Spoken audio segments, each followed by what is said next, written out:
Tonight with me, my first guest of 2026, guys, is none other than Miss Thandiwe Harris of Georgia.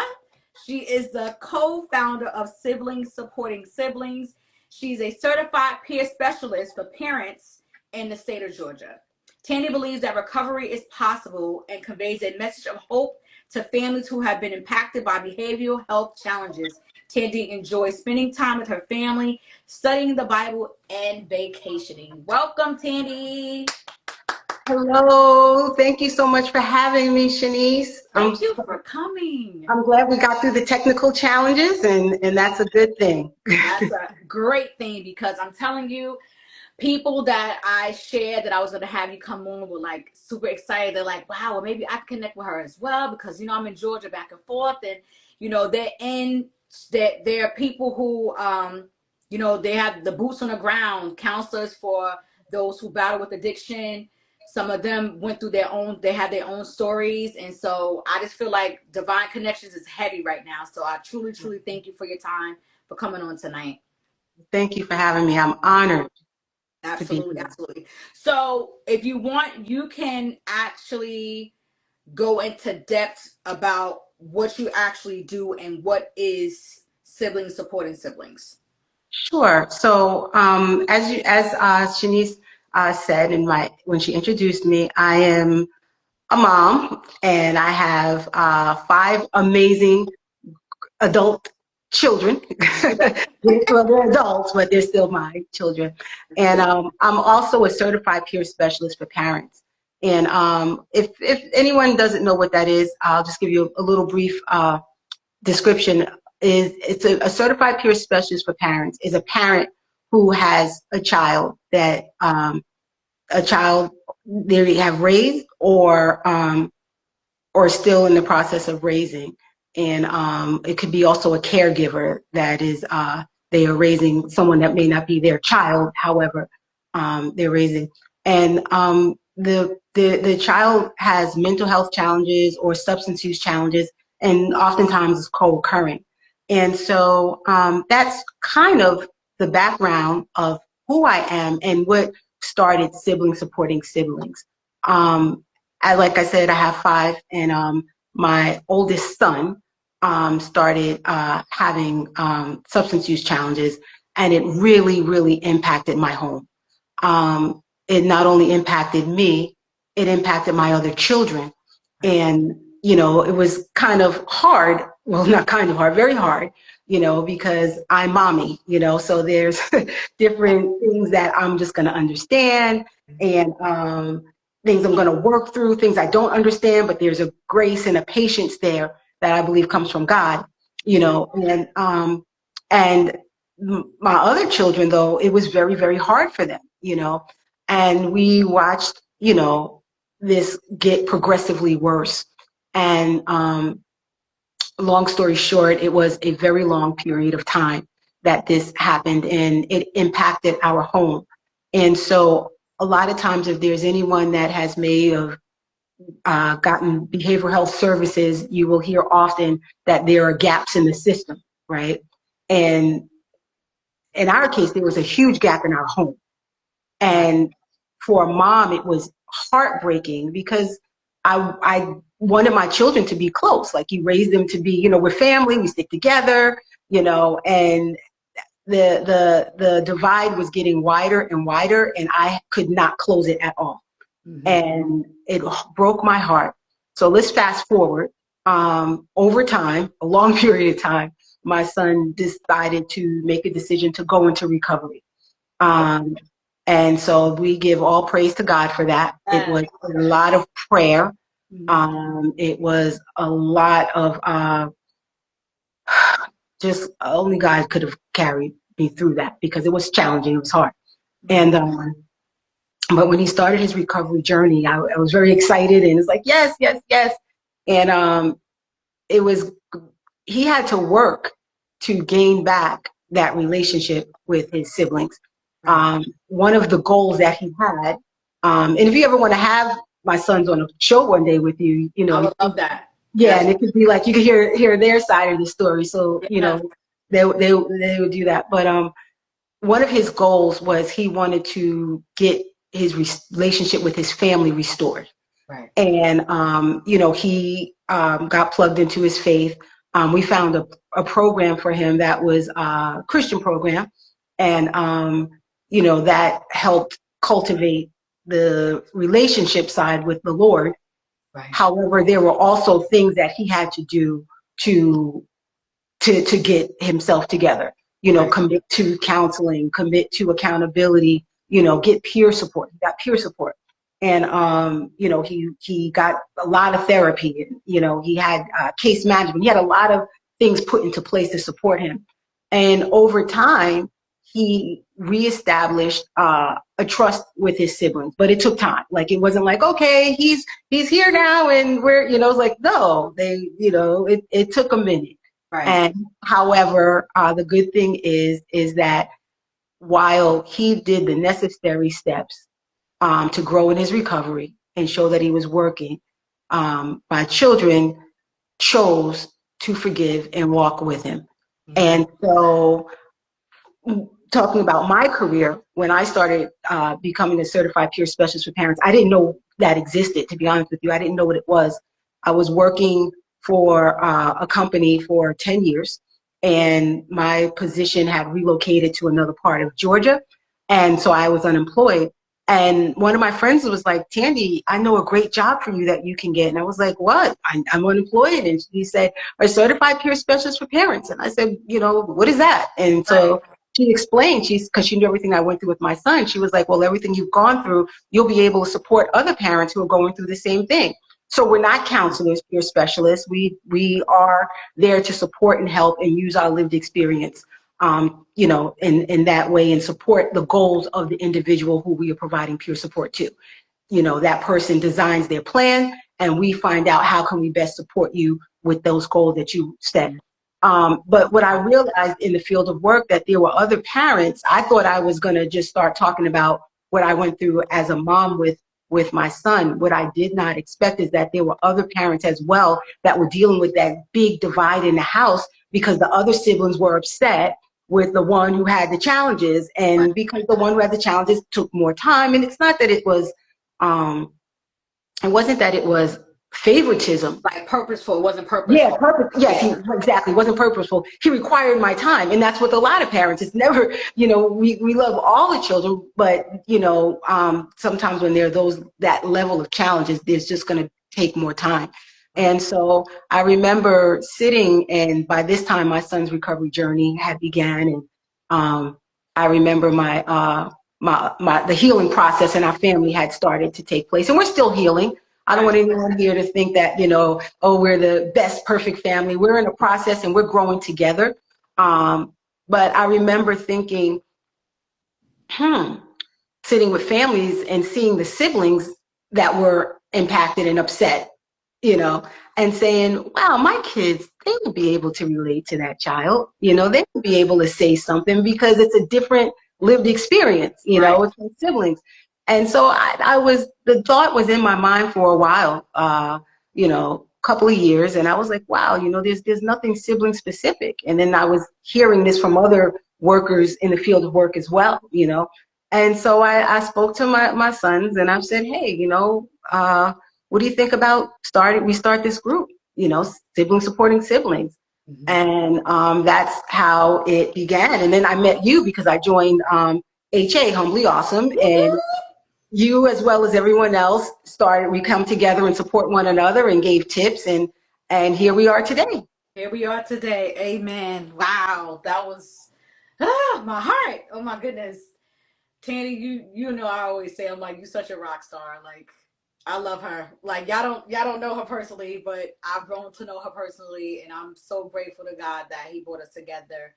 And by way of, we must shout out, Pastor Denise Braswell, who brought us together in this community called Humbly Awesome. I will tag the information in this live as well. Thank you for sharing everything you just said, because I can feel everything you spoke about. Being a mother and having more than one child, and as much as we know there's no manual to parenting, so as much as you feel you're loving on your children the same, it's not possible It's because so they're so hard. different. And you have to be a certain way with this one, you have to be a certain way with that one.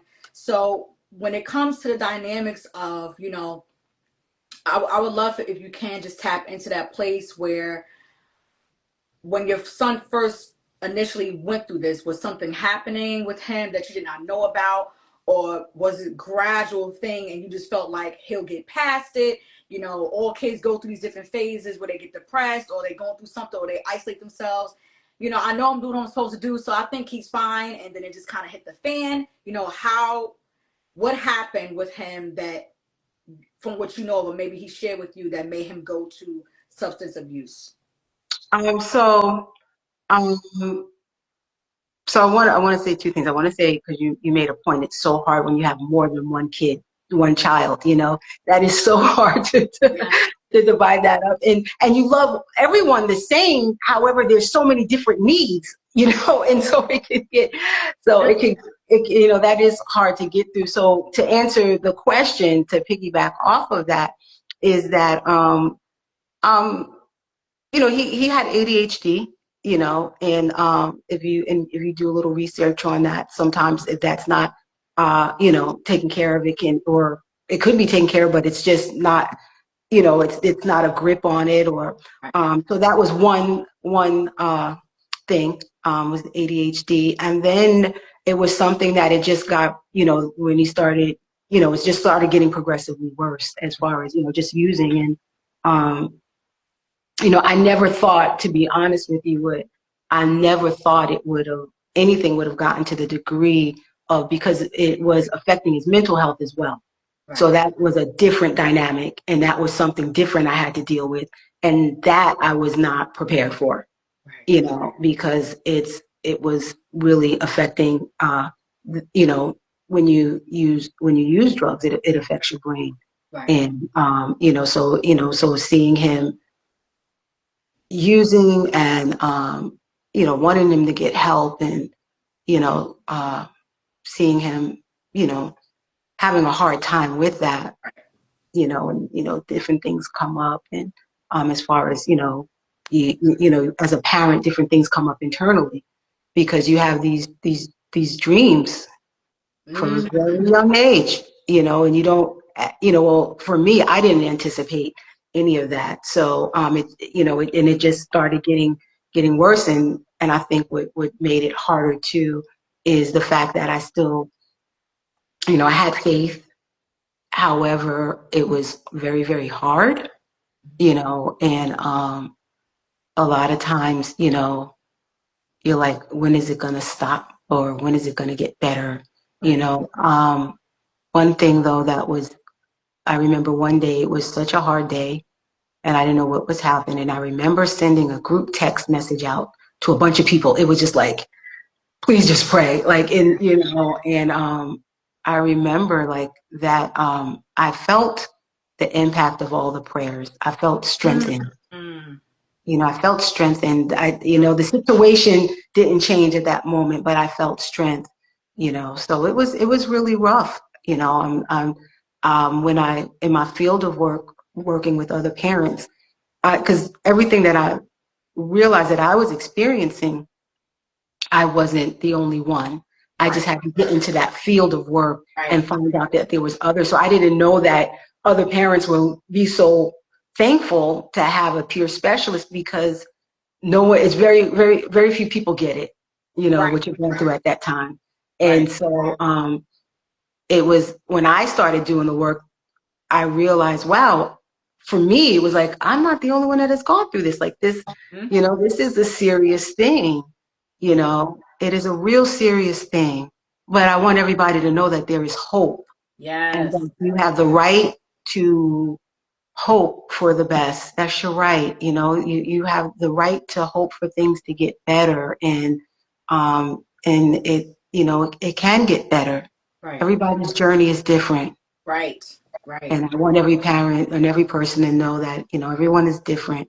Everyone's journey is different, but there is hope, if you know. So now, is he the oldest? Oldest of my son. I have 5 children. Okay, he's the oldest of the boys. Okay. Yeah. So now, is it something where you mentioned ADHD? My son has ADHD as well. When you mentioned the ADHD, is it something where he went from the medications that were prescribed for him to upgrading to like the street stuff, or like how did it? Because people sometimes have this misconception about prescription drugs. They think if it's prescription drug, then it's okay, and that's not true. You can get addicted to prescription drugs as well. And if it's not the right type of medication, or it's not the right um, amount, because doctors aren't perfect. It's called practicing medicine. So they can give you medication that doesn't work too well for this part. May be okay on this end, but not on this end. And I've seen that firsthand, especially working where I work. I've seen, you know, population be prescribed certain things and they're like a zombie. And then others I've seen where they're prescribed certain things and they can't stop moving around. They're erratic. It's a lot. Do you understand what I'm saying? So Hmm. was it something where, he was taking his medication that they gave him and he got addicted to that, or something else happened? No, it wasn't anything. It wasn't with the medication. With AD, it wasn't because of ADHD medication. We took another route to address that.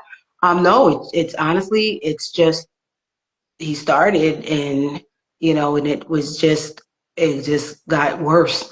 Like, So what, people so what ask was me the all the other time. Now, route I that you will say took? this. I will say this though. Um, with with ADHD, and that's, and he was given that at a very young age, um, that we had to do a lot of working around to get, you know what I mean? We put some things into place, but we had to really work hard to, to make sure that he would be able to, function. So we But found like, people to what did do it. you put in place? Because there's people that are dealing with children who have ADHD and they just do nothing. I want people to understand you kind of have to do something because they're gonna get older, they're gonna get bigger, they're gonna get bigger than you.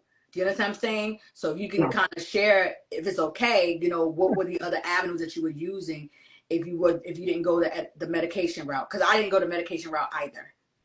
So I'm just gonna let me just say this. I'm gonna share what we did. This may not work for anybody else. Right. So Right. this is not advice. This is just Right. sharing a piece of our story. So what we did was we tried to put a lot of structure into place. Um, we tried a private school. That didn't work. So then we did like a homeschool route, and we had some really good. Uh, he did well there. That he did. He was able to focus more, and so those were the things that were helping out academically. Right. Putting him in a smaller classroom environment. I never, one thing that I had to learn over time in my journey is, like I said earlier, there are so many multiple routes. I just didn't know what questions to ask. Like, if I could go back in time, I would have explored other options.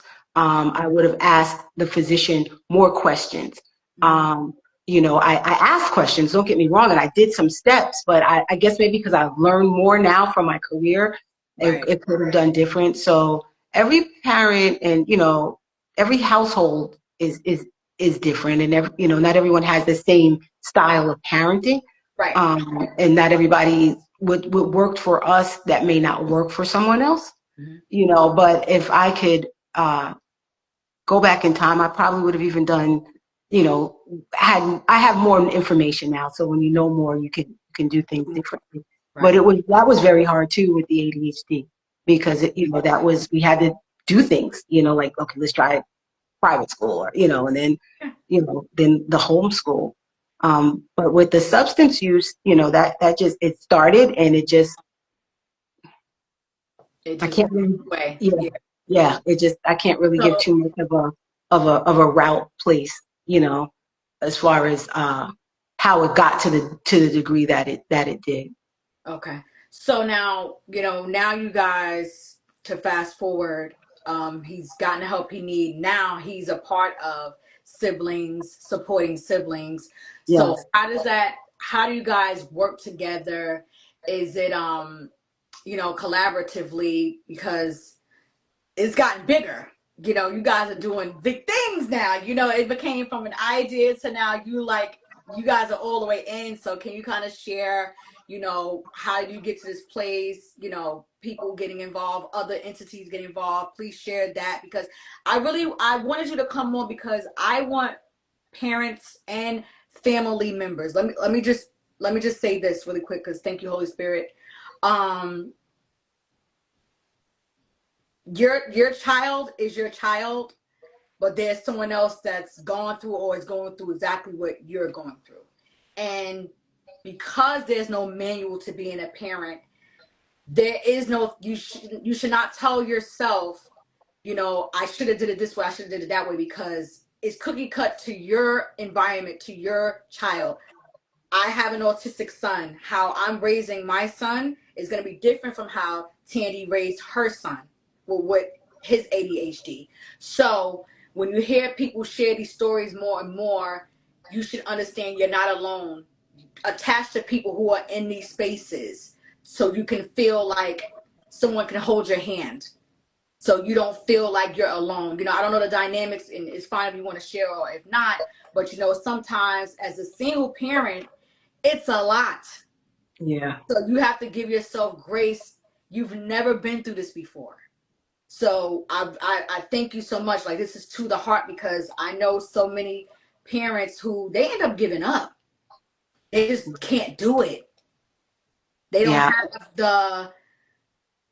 have the support. Sometimes they don't even want to share it because they're embarrassed. Yes. They feel like I should know what to do, and they don't. So, as parents, whether your child has a substance abuse or whatever, you have to give yourself grace when it comes to parenting. Thing there, it's so true, because you don't, a lot of times, like, I didn't share a lot of stuff, because you don't know how. And when I started doing peer support work, Shanice, so many parents, I would hear the same statement from so many different parents, and they would say the same thing. Wow, you get it. You understand. I would hear that all the time. Yeah. And, and parents were so thankful for someone, like I said earlier, I'm not a clinician, and they were glad that I wasn't there to try to, a parent one day said, "Oh, you're my counselor." I was like, no, I'm not. I don't have the credentials for that. However, if that is something that you would like, let's look at your insurance and let's try to find you some services. I would hear that, often. You're the counselor? No. I would clarify it immediately, but to your point, it's so hard sometimes to even talk about what you're going through. And not only for me as a parent, for siblings. Yeah. Because my other kids, they couldn't just go to their friend's house and just share all of this stuff. They didn't feel comfortable, and so it was it was hard. Because when people, a lot of times, it's just, I can just say, it's just really, really hard. I can just say that. And when you have one person, whether it's mental health, behavioral health, even if it's one person with a diagnosis, it impacts the entire family. Right. So I would love for you, to tap into that, because, and I'll use myself again. I try to be very mindful. For one, thank you for sharing, because you mentioned, going to God, and that's the vital part of things. You want to be led by Him. It's easy for us to get emotional and to feel hurt, and then we start making decisions out of hurt and out of fear and all these things. But you want to make sure God has stamped His approval on the decision that you're making concerning yourself and your children, right? But when it comes to the siblings, as a mom, what was that like? Because I know I felt hurt at times, realizing my youngest, he doesn't have this issue, and he's watching me have to deal with his brother. So I have to make sure I give him his specific time. So he's loved on, and he's reminded that you still have me too. What was that like, watching your children go through this, because this is their sibling still. This is your son, but this is also their sibling. So what was that like, them watching him go through this thing that he could not control, and then watching you be hurt? You know, what was that? What was that situation like? Shanice, it was really hard. I'll be honest with you. That's the only way. I mean, it was, and the reason why I say it was hard is because, you know, it broke my heart. Yeah. You know, it broke my heart. I wanted my other, I wanted everyone to know that, you know, hey, I love you all, you know, I love you all the same. And however, this is a serious need. And I was still paying attention to my other children. However, there was just so many things going on. And so trying to explain that, or trying to get my children to understand, it was kind of hard, and you know, for me, because I didn't have, you know, I couldn't fix the situation, you know, and as if I could have just woken up and everything was just over, that would have been ideal. However, it wasn't the case. And so trying to balance that out was a challenge, to be honest with you. Did you guys get counseling? We did. We went and we got some, you know, we did get some counseling, and we did do that. And I think when things started getting better, when I started educating myself. Right. You had now you had the tools to, you know, deal with certain things, because now it's familiar. It's the, oh, this is what I learned. Okay, that's what's happening at this time. And that's why it's so vital that when you're going through something, you do take out the time to educate yourself. You know, to say knowledge is power, that's not just words. Knowledge really is power. You know, so I thank you for sharing. And I started sharing what I learned with my children. Right. You know, and still educating my kids on different things when it comes to that. And the good thing is that when I was educating myself about mental health, I mean, I was seeing community events. I was showing up. I was like, I got to get some answers, because now I can't do this anymore. There's got to be someone that has answers. And, you know, and that's when I got, you know, very balanced, where, you know, I got my spiritual strength and my help from the Lord. And I also got some knowledge about what I was dealing with. And that was so helpful. And I was just gathering information and starting to find out about resources and different things. And so when my son, you know, again, I couldn't push him to get, you know, treatment. And I had to be, obviously, or it wouldn't have gotten as far as it did. But when he was ready, he started looking into the resources, because I was starting to find him and share the information with him, and, you know, and so he kind of already knew where to go. Awesome. You know, but it, you know, that when I started getting some education, as hard as it was, that helped me out. Awesome. And then starting my career, that helped me out a lot too, because that was very meaningful and purposeful. Right.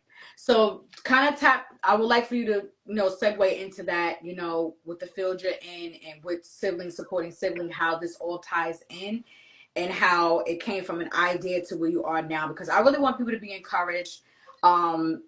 There's someone going through what you went through, and maybe they do want to have an organization that's a safe space for other parents and families to come and find their tribe and, you know, get these other things implemented. So can you just share, because, you know, we met while you were getting this stuff together, and now you're just soaring, and I just love watching it. So please just share that, you know, how you started this with your son, what you guys are doing now, and how you got support from other organizations to tap in. Sure. So, like I said, you know, it was an idea. So I went to my son who is in recovery, and my other son who supports his recovery.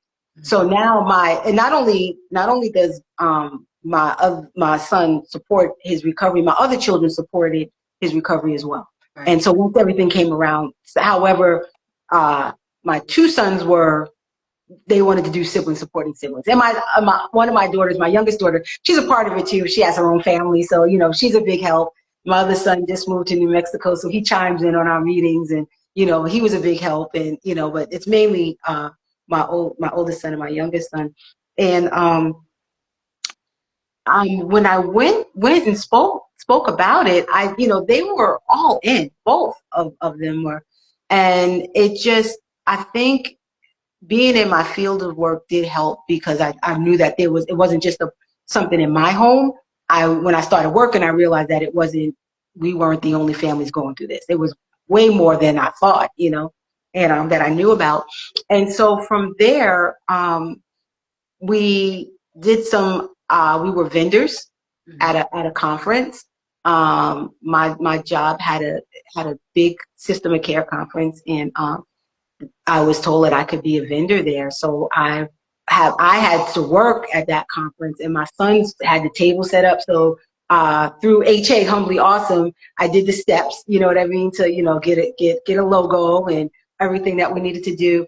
And when they were at that conference, the table was swamped, and everybody was like, oh my goodness, professionals, because it was a professional conference. Right. And so we realized that there was a need. So we had 2 listening sessions, because we did not want to start the group that we were starting, the organization, based on our own experiences. Right. Because like I said, that's just our experience. We want to, share what we can that's going to be helpful, but we wanted to give what the people are requesting.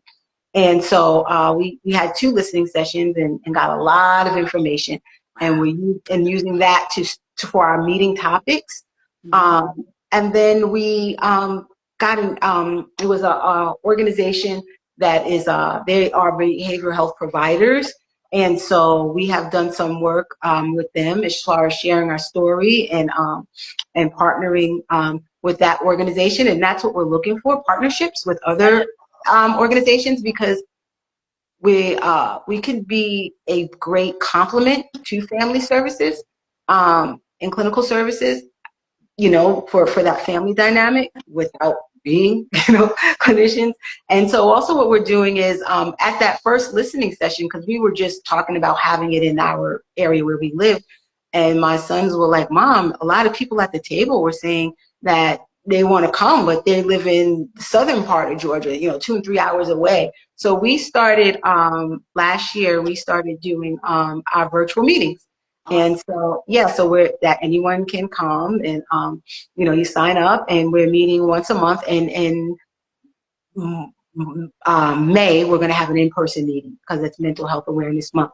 And, but we just did the process. Like, we started, when we were the vendors, we realized that, oh, wow, we tapped into something.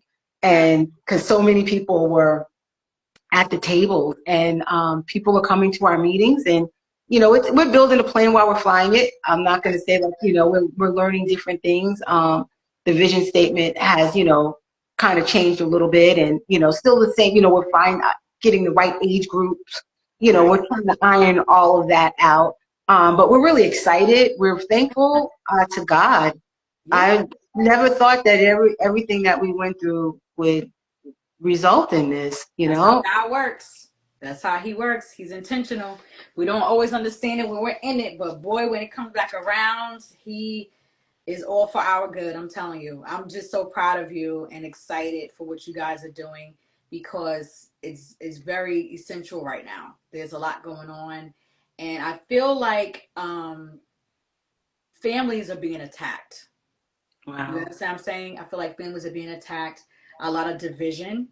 And so what the work that you are doing is very, very important. I want you to understand it's very important. And I thank you again for, allowing me to, sharing your story on my platform. I don't take it for naught. I truly, truly am very humbled for that. If we want to support you, what do we do? Where do we go?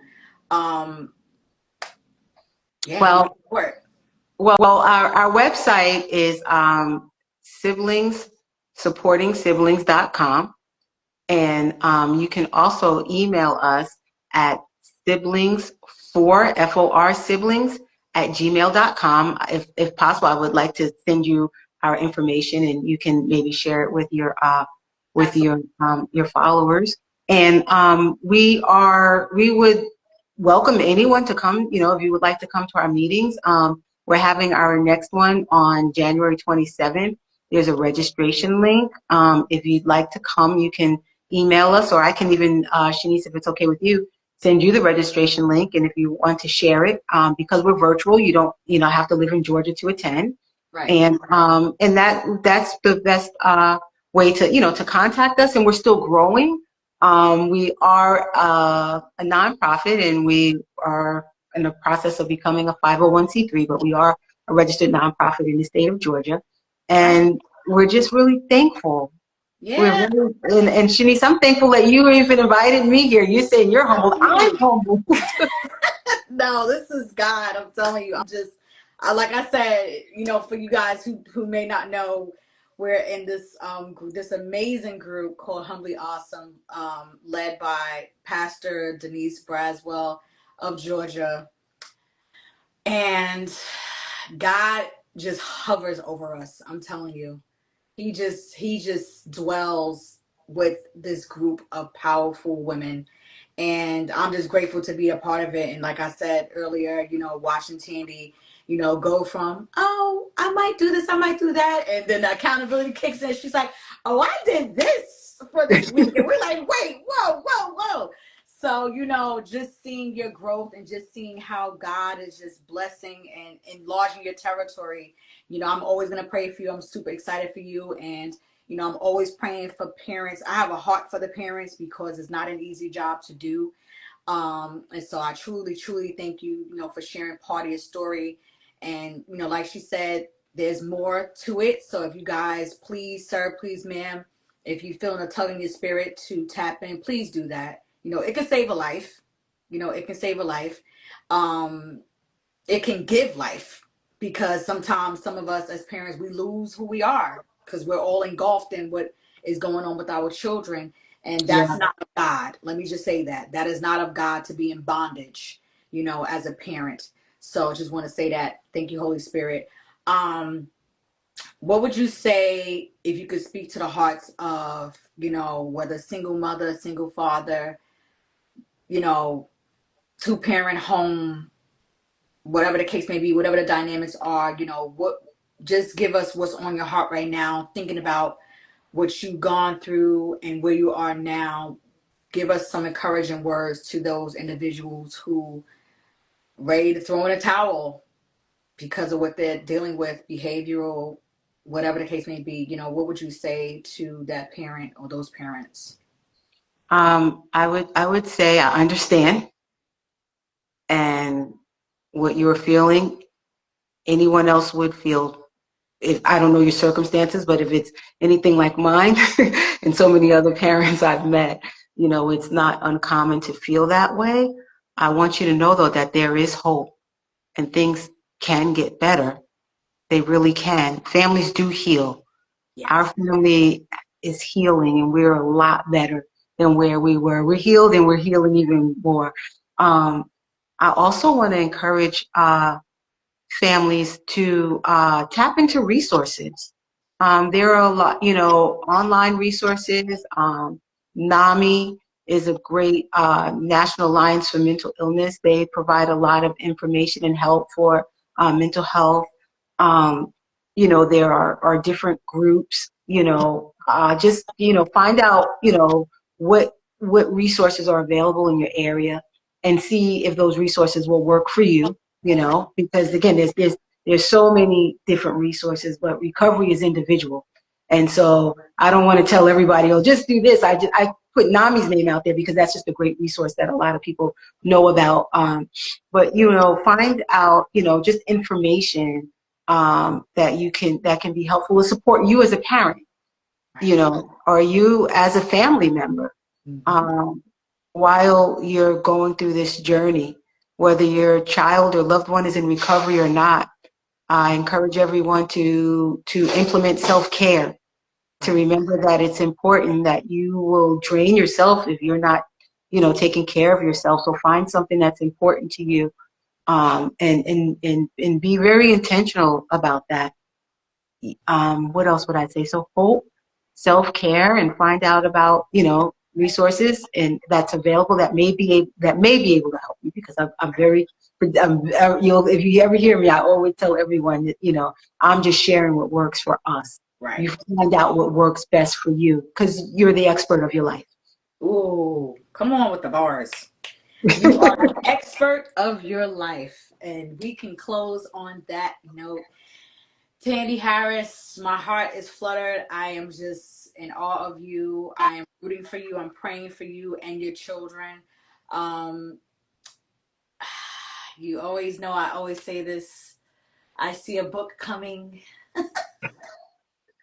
So get ready. Get ready. This is all a part of the testimony, but some of us are big readers, and we may need to just come across your name in the library or come across your name in Barnes and Noble or something. Yes. And be unctioned to read it and get what we need.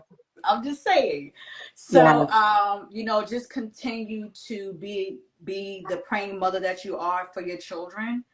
Because it doesn't stop with age. We're going to pray from the womb until they grown. So, it doesn't stop. So, my prayers for you to continue to, be encouraged as you press to show your children love, God's light, and these other parents and families that you're touching by being obedient. That's the biggest thing. We have to be obedient when God speaks, because what if you said, I'm not doing that? What if you said, who's going to care? You want to saw all those table full of professionals coming to your table flooding you, So in this season, we want to hear God and just move when he says so. So I thank you for hearing God and moving, because now the greater is happening. Once again, if you want, you can share the website and the Instagram or whichever way we can contact you. And yeah. And if I could just say one thing, everything that we went through, it was hard, like I said, but I can't emphasize enough that I just have to stress it is hope, and God hasn't forgotten about you. He hasn't forgotten about you, and that's really important, to know. For me, I felt forgotten. I felt forgotten. However, he hasn't forgotten about me. And when I say you're the expert of your life, you know what works for you.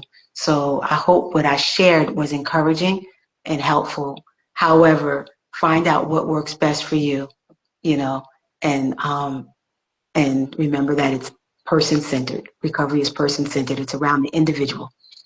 And there's many paths to get to recovery. I pray you find your path. Amen. Amen. Thank you so much, Thandiwe Harris. Make sure you guys are following Siblings Supporting Siblings on Instagram. Go to siblingssupportingsiblings.com for more information. If you need to contact Thandiwe directly, what is the email again? Siblings, FOR siblings, siblingsforsiblings @gmail.com. Okay, siblingsforsiblings@gmail.com. Just in case God is nudging on your heart, contact Miss Harris.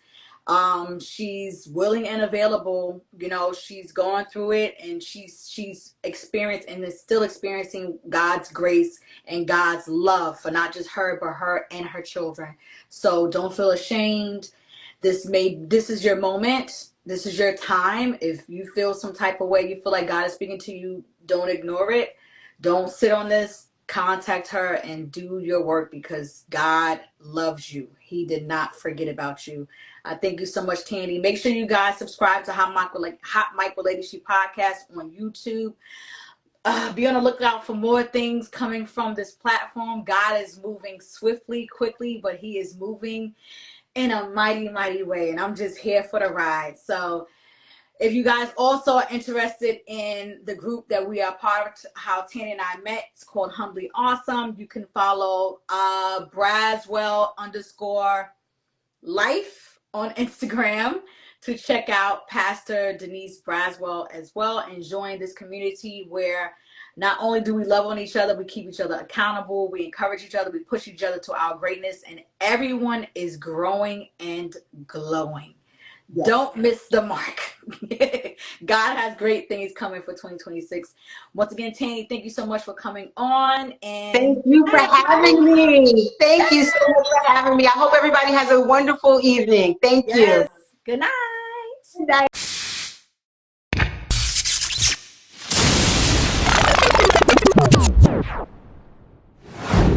Lady She.